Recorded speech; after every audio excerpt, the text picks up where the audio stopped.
ప్రతి ముత్తైదు అంబను కాదే కరిచేది తన మదిలోని కలకలనన్ని అమ్మలకేగ తెలిపేది నెలతలే లేకుంటే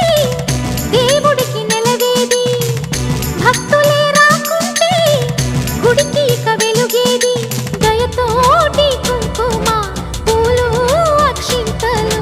మనమంతా ఇవ్వాలి తన తాళి నిలపాలి తాళి కాచి ముత్తైదా